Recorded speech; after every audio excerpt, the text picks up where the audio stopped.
My name is Sienna Blake. I am 32 years old, and 3 months ago I stood at a coffee counter watching my card get declined. I laughed at first, thinking it was a chip error. Then I opened my banking app. Our business account that should have had $180,000 read zero. Our savings account read zero.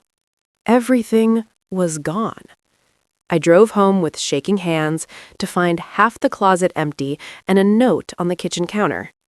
I need a fresh start. You were holding me back. Don't look for me. My husband, Marcus, didn't just leave me. He embezzled our entire life and vanished. But what he didn't know was that I built the systems that made our agency successful, and I was about to use every skill I had to watch his new life crumble. Before I tell you how I destroyed him in a boardroom, let me take you back to the moment everything fell apart. The cashier said it louder the second time. "Ma'am, your card declined." People in line behind me shifted uncomfortably. I felt my face get hot. This was my business card, the account that handled payroll for our digital marketing agency. I tried again. Declined. I pulled out my personal card. Declined. My hands started shaking as I opened my banking app right there at the counter. Business account, $0. Savings account, $0.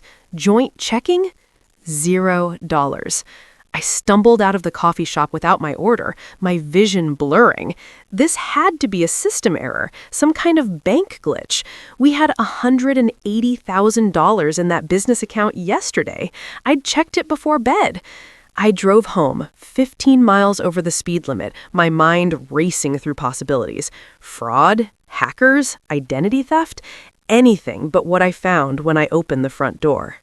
The house felt wrong the moment I stepped inside. Too quiet, too still. I walked to our bedroom and opened the closet.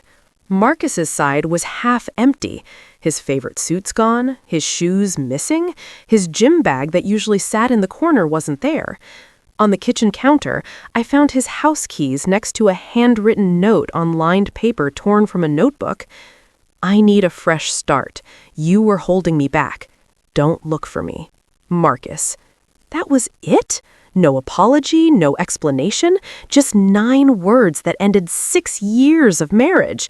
I called him immediately, straight to voicemail. I called again, and again. 40 times I called him. On the 41st call, he finally answered. His voice was calm, too calm. "Sienna, you need to stop calling." My voice came out as a scream. "Where's the money, Marcus? Where's our business account?" "I built that agency," he said. His tone was cold, rehearsed. "The money was compensation for dealing with your lack of vision all these years." I felt like I'd been punched. My lack of vision? I built every system we use. I coded the automation. I designed the client campaigns. You handled sales. He laughed. It sounded cruel. "You were the secretary, Sienna. I was the face, the closer, the one clients actually trusted. You just did the technical busy work." Secretary? He called me the secretary? I'd worked 16-hour days building our client base from 0 to 50 accounts. I'd created the proprietary analytics software that made us competitive, and he was rewriting history like I'd just answered phones? "Marcus, that's our money. Both of our names are on that account. This is theft." He sighed like I was boring him. "Good luck proving that. Enjoy your fresh start, too." He hung up. 3 seconds later, a notification popped up on my phone. The rent check for our office space had bounced. The landlord showed up at the office Tuesday morning with an eviction notice. I tried to explain what happened, but he didn't care. 3 days to vacate, Miss Blake. I'm sorry." Our 2 junior employees, Maya and Josh, stood in the doorway watching. They'd seen the notice. I had to tell them. "The business account was drained. I can't make payroll. I'm so sorry, but I have to let you both go effective immediately." Maya started crying. Josh just nodded and walked back to his desk to pack his things. It was the most humiliating moment of my professional life. While I was packing boxes from Marcus's old desk, I found a crumpled receipt wedged behind a drawer. Wilson & Co. Jewelers, $8,400 for a custom diamond bracelet. The date was 3 months ago, March 15th. I'd never seen any diamond bracelet. Marcus had told me we couldn't afford a vacation this year because we needed to reinvest in the business. I created a burner Instagram account that night. Marcus had blocked me on everything, but I needed to see where he was. His profile loaded. The most recent post made my stomach drop. He was in Cabo, sitting at an infinity pool with the ocean behind him. Hashtag finally building an empire with someone who matches my energy. In the background of the selfie, partially cropped but visible, was a woman. Dark hair, tan skin, wearing a diamond bracelet that caught the sunlight. I zoomed in on her face and my blood turned to ice.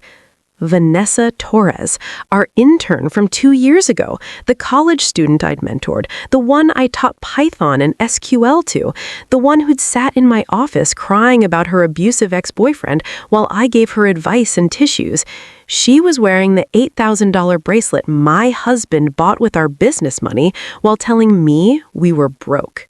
I was sleeping on my sister Claire's couch by the end of the week. I had $40 to my name. Everything else was gone. I spent 3 days calling lawyers. Every single one wanted a retainer I couldn't afford.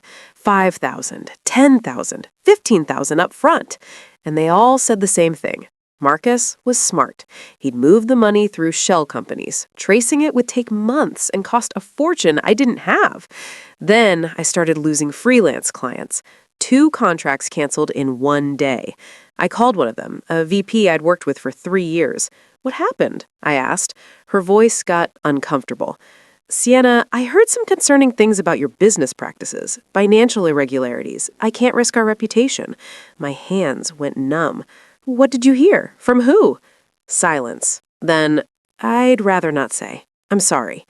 Marcus was spreading lies about me, telling people I'd embezzled, flipping the narrative so I looked like the criminal. I stopped applying for high-level consulting jobs. I couldn't get references. Marcus had poisoned the well in our industry. Instead, I took a data entry contract at a tech startup called Horizon Solutions, $15 an hour. I used to consult for this company 2 years ago at $200 an hour. Now I was entering spreadsheet data in a basement office. It was humbling, humiliating, but I needed to eat. 3 weeks into the job, I noticed an error in their customer database. A duplicated field was causing their analytics to report false numbers. Their expensive consultants hadn't caught it. I fixed it during my lunch break, quietly. Didn't tell anyone. The next morning, the CEO, Mr. Henderson, called me into his office. I thought I was getting fired. Instead, he said, "Who authorized you to save us $1 million in bad marketing spend?" Mr. Henderson stared at me across his massive desk. He was in his 50s, silver hair, expensive suit. "You're Sienna Blake. I remember you. You consulted for us in 2021 on the customer retention project." I nodded slowly. "Yes, sir, that was me." He leaned back in his chair. "Why are you doing data entry?" I didn't know what to say. The truth felt too pathetic. "Career transition," I finally managed. He didn't buy it, but he didn't push. "I'm offering you a shadow consulting gig. You work under an NDA, high pay, you fix problems our main team can't solve. Interested?" I tried not to cry from relief. "Very interested." He smiled. "Good. First project starts Monday. We're bidding out a huge rebranding campaign. A new firm called Apex Strategic is the frontrunner. I need you to review their proposal." My heart stopped. Apex Strategic. That was Marcus's new company, the one he started with my stolen money. I saw them 3 days later. I was picking up takeout from an expensive restaurant downtown when Marcus and Vanessa walked in.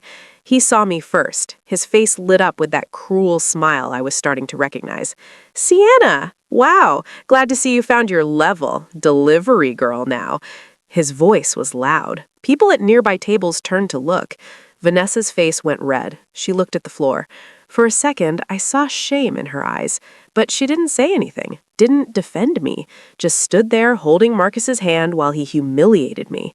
Every instinct told me to scream, to throw the takeout bag in his smug face, to tell everyone in that restaurant what he'd done. Instead, I smiled, calm, confident. "Enjoy the meal, Marcus. You'll need the energy." I walked out, but I saw his face before the door closed. He looked unsettled, like I knew something he didn't.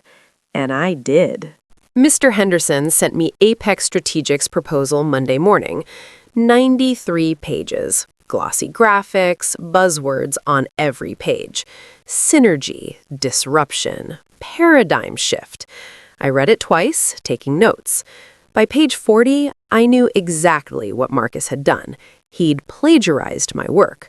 The core strategy was a customer segmentation model I'd developed in 2018 for a different client.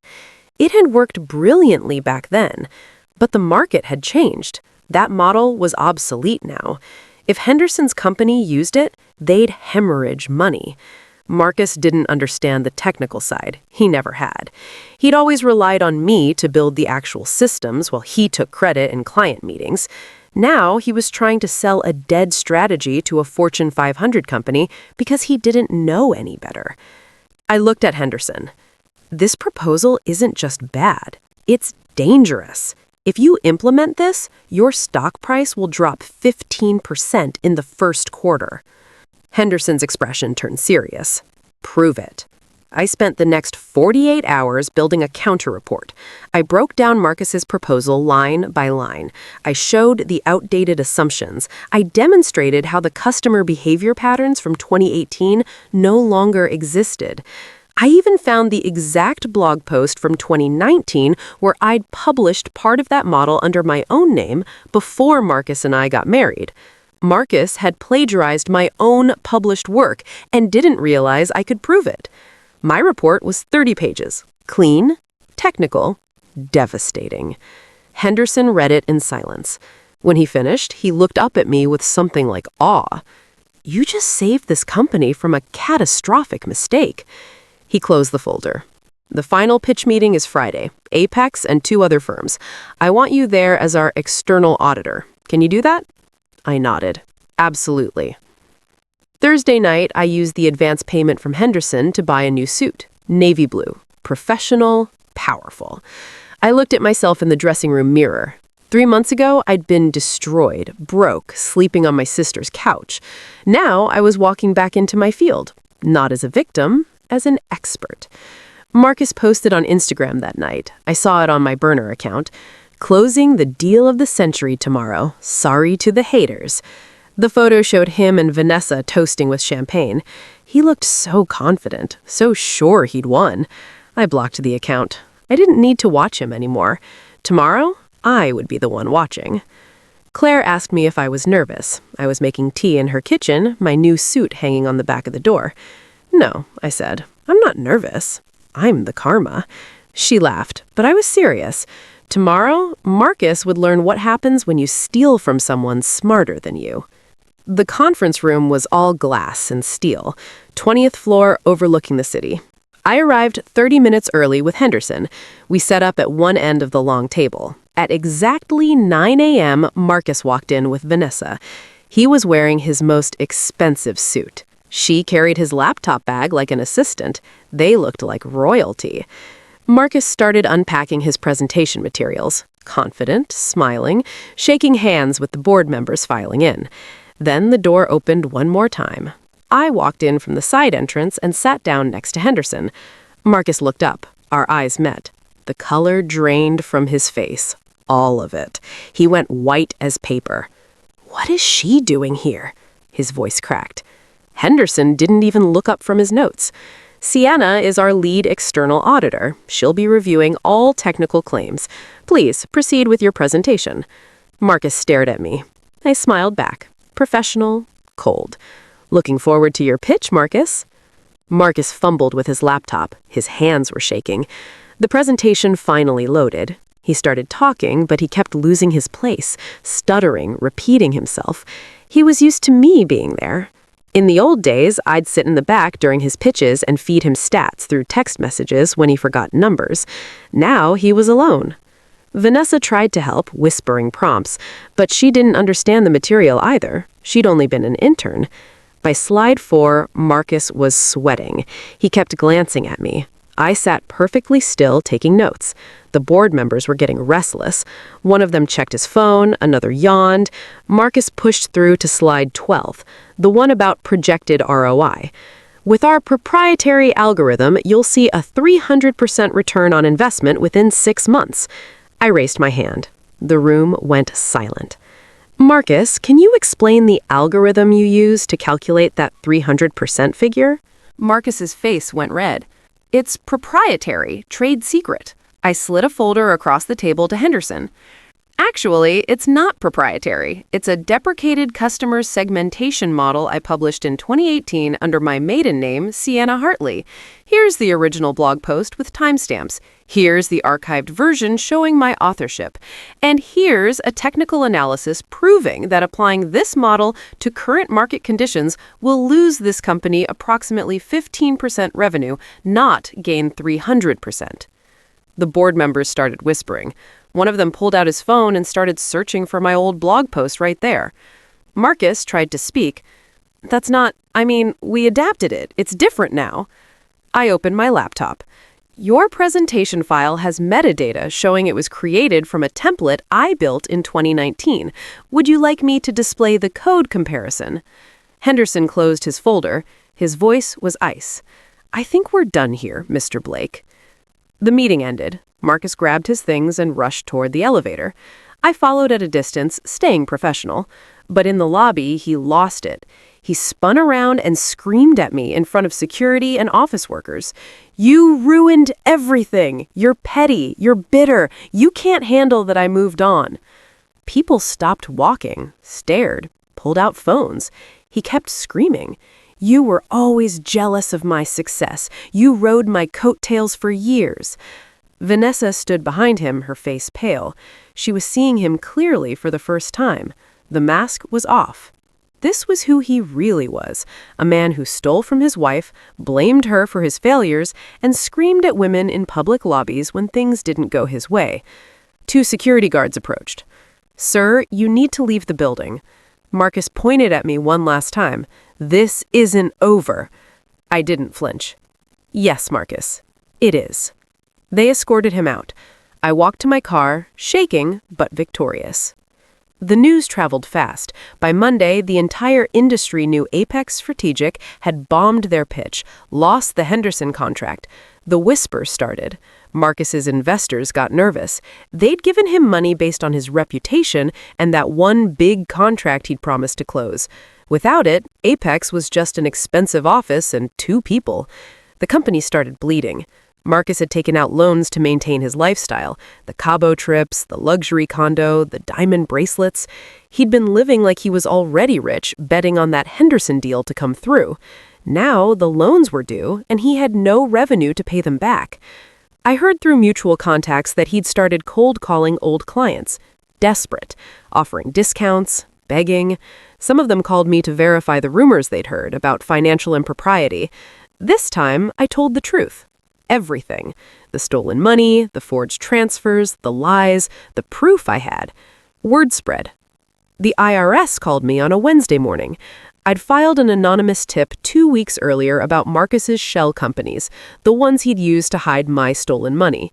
They'd investigated, found irregularities, tax evasion, unreported income. Ms. Blake, we'd like you to come in and provide documentation about your business accounts. I brought everything. Bank statements, business registration, the timeline showing when money disappeared.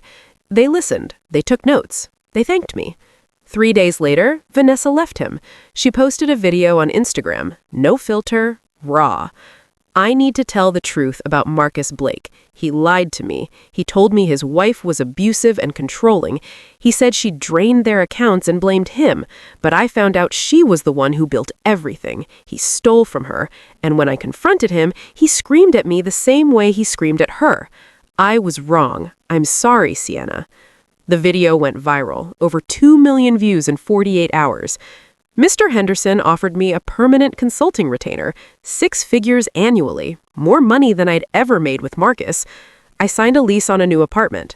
My own place. Not Claire's couch, not a shared home with a man who saw me as overhead. Mine. I painted the walls, bought furniture I actually liked, hung my framed college diploma in the home office, the one Marcus always said looked cheap. I was rebuilding, slowly, but on my own terms. My phone rang with new client inquiries, people who'd heard what happened, who respected someone who'd survived and come back stronger. The industry rumors had flipped. Now I was the talented one who'd been held back. Marcus was the fraud who'd ridden my work for years. The narrative had finally corrected itself. One rainy Saturday night, there was a knock on my door. I looked through the peephole. My stomach dropped. It was Marcus. He looked terrible. Hair uncombed, unshaven, his expensive suit wrinkled and dirty. His eyes were red. He was soaked from the rain. "Sienna, please, I need to talk to you." I opened the door but didn't let him in. He stood in the hallway dripping water. "I messed up. I know I messed up. But we were a good team. We built something real. We can try again. Start over. I'll give you equal credit this time." I looked at him. Really looked at him. 3 months ago, this man had destroyed my life, stolen everything, made me sleep in my sister's living room, told the world I was incompetent. But standing there now, I felt nothing. Not anger, not love, not even hate. Just nothing. Marcus, we were never a team. I was the team. You were just the overhead, the expensive, useless overhead I kept carrying because I thought that's what marriage meant. His face crumpled. "Don't say that." I stepped back into my warm apartment. "Goodbye, Marcus," and I closed the door. I turned back to my living room. My space, my peace, my life. I made tea and sat by the window watching the rain. I'd lost 6 years and $180,000, but I'd gained something worth more. I'd learned that you can survive betrayal. You can rebuild from nothing. And sometimes the best revenge isn't destruction. It's becoming so successful that the person who hurt you becomes irrelevant. If you've ever had to fight for what was rightfully yours, you're not alone. Drop a comment and let me know where you're from. And if stories like this mean something to you, hit subscribe so we can meet here again.